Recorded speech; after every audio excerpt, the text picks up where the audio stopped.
প্রিয় দর্শক, আসসালামু আলাইকুম। আজ আমি আপনাদের এমন এক কাহিনী শোনাতে যাচ্ছি যা মানব ইতিহাসের সবচেয়ে ভয়ঙ্কর অহংকারের দলিল। এমন এক শাসকের গল্প যে নিজেকে মানুষ নয় বরং মানুষের রব বলে ঘোষণা করেছিল, যার নাম উচ্চারণ করলেই জুলুম, অত্যাচার আর রক্তের গন্ধ ভেসে আসে। সে ছিল ফেরাউন। মিশরের সিংহাসনে বসে সে ঘোষণা দিয়েছিল, আমি তোমাদের সর্বোচ্চ খোদা।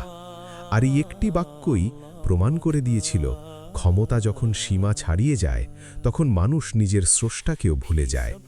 ফেরাউনের রাজত্বে আইন ছিল তার ইচ্ছা, ন্যায় ছিল তার রাগ, আর শাস্তি ছিল তার বিনোদন।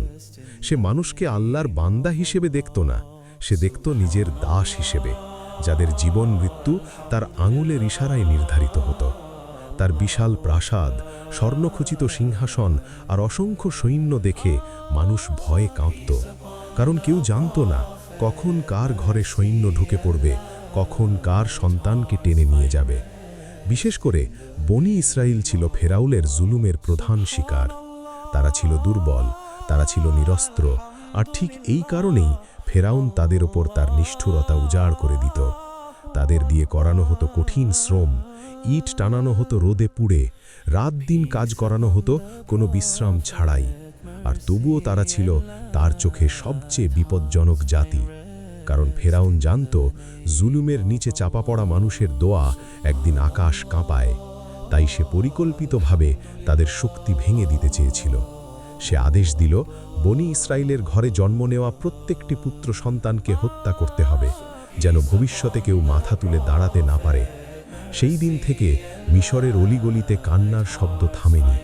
মায়েরা সন্তান গর্ভে আসার খবর লুকিয়ে রাখত, জন্মের পর শিশুকে চেপে ধরে কাঁদত, যেন কান্নার শব্দ সৈন্যদের কানে না যায়। ফেরাউনের সৈন্যরা ঘরে ঘরে ঢুকে তল্লাশি চালাত, কোনো দয়া ছাড়াই শিশুদের কোল থেকে ছিনিয়ে নিয়ে তলোয়ার চালাত। এই দৃশ্য দেখে পাথরও কেঁদে উঠত, কিন্তু ফেরাউনের হৃদয় ছিল পাথরের চেয়েও কঠিন। সে ভাবত এইভাবেই তার রাজত্ব চিরস্থায়ী হবে। তার দরবারে কেউ আল্লাহর নাম নিলে তাকে বিদ্রূপ করা হতো, কেউ ন্যায়ের কথা বললে তাকে শাস্তি দেওয়া হতো। ফেরাউন বিশ্বাস করত তার উপরে কেউ নেই, আকাশে কোনো বিচারক নেই, তার ক্ষমতাই শেষ কথা। কিন্তু সে জানত না, ঠিক এই অহংকারের ভেতরেই তার ধ্বংসের বীজ লুকিয়ে আছে। আল্লাহ তাআলা জালিমকে তখনই ধরেন না যখন সে জুলুম শুরু করে, বরং তখন ধরেন যখন সে নিজেকে শক্তিশালী মনে করে। ফেরাউন সেই পর্যায়ে পৌঁছে গিয়েছিল। সে আল্লাহর বান্দাদের ওপর জুলুম করে আল্লাহর বিরুদ্ধে যুদ্ধ ঘোষণা করেছিল। আর এই যুদ্ধের পরিণতি কি হয় সেটাই আমরা জানব। ফেরাউন যখন নিজেকে শক্তিধর মনে করতে শুরু করেছিল, ঠিক তখনই আল্লাহ তাআলা তার অন্তরে এমন এক ভয় ঢুকিয়ে দিলেন যা কোনো সৈন্য, কোনো প্রাসাদ, কোনো সোনা দিয়ে ঢেকে রাখা যায় না। এক রাতে ফেরাউন এক ভয়াবহ স্বপ্ন দেখল। সে দেখল বনি ইসরায়েলের ঘর থেকে একটি আলো উঠছে। সেই আলো ধীরে ধীরে ছড়িয়ে পড়ছে মিশরের আকাশে, আর সেই আলোই একসময় তার প্রাসাদ, তার সিংহাসন, তার মুকুট সব কিছুকে গ্রাস করে নিচ্ছে। ঘুম ভেঙে গেলে ফেরাউন ঘামে ভিজে উঠল। যে মানুষ নিজেকে খোদা বলতো, সেই মানুষ প্রথমবারের মতো ভয় পেল। তার বুকের ভেতর কেঁপে উঠল এক অজানা আশঙ্কা। সকাল হতেই সে তার দরবার ডেকে পাঠালো জ্যোতিষী, পুরোহিত, স্বপ্ন ব্যাখ্যাকারী, যাদের সে এতদিন জ্ঞানী বলে মানত। স্বপ্নের কথা শোনা মাত্র তাদের মুখ ফ্যাকাশে হয়ে গেল।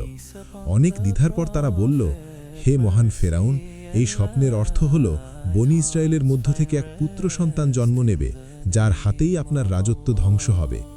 এই কথা শোনা মাত্র ফেরাউনের চোখ লাল হয়ে উঠল। তার অহংকার ভেঙে পড়ল আতঙ্কে।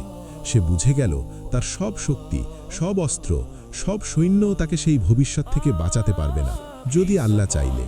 কিন্তু আল্লাহর সামনে নত হওয়ার বদলে সে বেছে নিল শয়তানের পথ। সে ভাবল, যদি জন্মের আগেই ধ্বংস করে দিই তাহলে ভবিষ্যৎ বলে কিছু থাকবে না। আর সেখান থেকেই শুরু হলো ইতিহাসের সবচেয়ে নির্মম গণহত্যার আদেশ। ফেরাউন ঘোষণা করল, বনি ইসরায়েলের ঘরে জন্ম নেওয়া প্রত্যেকটি ছেলে সন্তানকে হত্যা করতে হবে, কোনো দয়া দেখানো যাবে না। এই আদেশ শুধু একটি রাজনৈতিক সিদ্ধান্ত ছিল না, এটি ছিল আল্লাহর তাকদীরের বিরুদ্ধে এক প্রকাশ্য বিদ্রোহ। সৈন্যদের হাতে তালিকা তুলে দেওয়া হলো, গর্ভবতী নারীদের নজরে রাখা হলো, ধাত্রীদের কিনে নেওয়া হলো যেন খবর গোপন না থাকে। মিশরের বাতাস ভারী হয়ে উঠল কান্না আর আতঙ্কে। কোনো মা নিশ্চিন্তে সন্তান জন্ম দিতে পারত না, কোনো বাবা বুক ভরে শ্বাস নিতে পারত না।